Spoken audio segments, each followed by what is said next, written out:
גדלתי לשנוא את העם היהודי. כשהיינו רואים ילד חרדי בשכונה, היינו תופסים אותו, לוקחים אותו לפינה, חותכים לו את הפאות, ואת החוטים האלה שירדו למוקל החולצות, והכיפה היינו זורקים ומעיפים. אני זוכר פעם אפילו לקחתי את הנעליים של מישהו, והתחלתי להרביץ לו בנעליים שלו. אמרתי, אתה יודע מה שרבל? מה שאתה הולך לעשות, זה לפגוע בכבוד שלהם, לתת להם להרגיש את מה שההורים והמשפחה שלי הרגישו אז.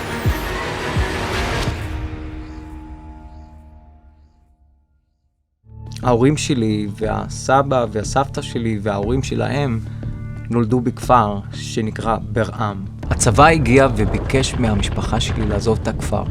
אבל כשניסו לחזור אחרי התקופה שנתנו להם הצבא, אמרו להם, אי אפשר לחזור עכשיו. ההבטחה הזאת היא לחזור תוך 15 יום, היא עדיין קיימת עד היום.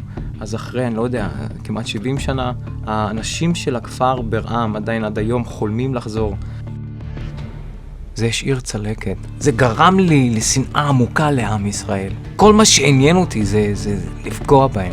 אני בתור ערבי, נוצרי, ישראלי, גדלתי לדעת שישוע הוא האלוהים של הנוצרים. המוסלמים, יש להם את מוחמד, היהודים, יש להם את משה רבנו, יש להם את אברהם, יש להם הרבה. אבל לנו, ישוע. וזה כל מה שידעתי על ישוע. באיזשהו טיול אני הכרתי בן אדם. הבן אדם הזה קראו לו דיוויד. אני ודייוויד התחברנו די טוב. הוא היה אמריקאי, אז דיברנו רק באנגלית. דיוויד היה כמו אח גדול בשבילי. היה באמת נותן לי הכל. אפילו נתן לי לנהוג באוטו שלו. היה משאיר אותי בבית שלו לבד. בשבילי זה היה משהו שאומר שהבן אדם הזה באמת מאמין לי. וככה האהבה שלי בשבילו גדלה מאוד. דיוויד הזמין אותי לבוא לקהילה שלו. אני זוכר, אני עולה למדרגות שם, ואנחנו פותחים את הדלת, נכנסים עוד דלת ופותח את הדלת, ושם אני נכנס לשוק טוטלי. קודם כל אני מסתכל על מנורה ענקית. אפילו ראיתי מישהו עם כיפה על הראש. כל פעם שהייתי מסתכל במקום אחר, הייתי רואה משהו כמו דגל ישראל, מישהו עם תוקע שופר. רגע, כנסייה, מנורה, זה לא מתחבר. אי אפשר. קיבלתי ג'ננה. לא יכולתי להישאר שם יותר. יצאתי החוצה. אבל אני זוכר שמישהו תפס אותי מאחורה, וזה היה דיוויד. ואמר לי, שרבל, מה קורה? אמרתי לו, דיוויד, מה אתה מביא אותי לסינגוג? מה, בית כנסת? אל תשים אותי במקום הזה. אז אמר לי, שרבל, אני אשאל אותך עוד פעם. מה הבעיה שלך עם היהודים? אמרתי לו, דיוויד, אני שונא את היהודים. אני לא אוהב אותם. ואז הוא אמר לי, שרבל, אני יהודי. מה? איך אתה יהודי? אתה אמריקאי. הוא אומר לי, אתה יודע שגם ישוע הוא יהודי? אתה צוחק עליי לגמרי. מה אתה מדבר שטויות? ישוע הוא הבלונדיני, עם העיניים הכחולות האלה, נכון? נפלתי על הברכיים, אמרתי, אלוהים, אם זה אמיתי, אתה תוציא לי את כל מה שאתה רוצה מהלב שלי. אחרי שזה יצא, אני הרגשתי כל כך נוח, הרגשתי כל כך שלום, הרגשתי כל כך מלא אהבה. מאז הפסקתי להסתכל על הבעיות, אלא הפכתי להיות חלק מהפתרון. אני זוכר בשנת 2003, רואי הקהילה שלי ישב איתי ודיברנו על איזשהו משימה. הלכנו לגור בכפר בשטחים שנקרא סלפית.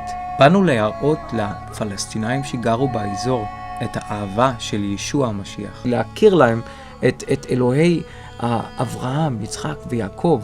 ומצטבר שאיפה שאני גרתי, בדיוק ממול היה בית שם של אנשי פתח. פעם אני חוזר הביתה ואני רואה את החלון של הדלת שלי מנופץ, ואני מוצא תרמיל של כדור עם פתק בפנים. ובפתק היה כתוב, בסמילה הרחמן רחים, اترك هذا المحل خلال 24 ساعة وإلا راح نفضي هاي رصاصة براسك. ואני את האמת פחדתי ולא ידעתי מה לעשות. אני שמתי אותו מעל הצוואר שלי, ושמתי עוד פתק, הוצאתי את הפתק הזה, שמתי פתק אחר עם פסוק שאומר, אם אלוהים איתנו, מי יעמוד נגדנו? ואני המשכתי לשרת שם שנה שלמה. ישוע מלמד אותנו על איך לסלוח. הוא הוציא את הלב הזה של אבן, והחליף אותו בלב של בשר. פתרון של כל הקונפליקט הזה בין הערבים והיהודים, זה לתת לאלוהים לאהוב את השכן שלי ואת האויב שלי דרכי, כי אני לא יכול לעשות את זה לבד. אבל אם ישוע באמת איתי, אז הוא יכול לעשות את זה דרכי. הוא סלח לי, ומה הוא עשה למעני? וכשסלחתי, הרגשתי את אותה הרגשה הזאת, שאם נסלח לי על החטאים האלה, אז מי אני לא לסלוח לעם הזה?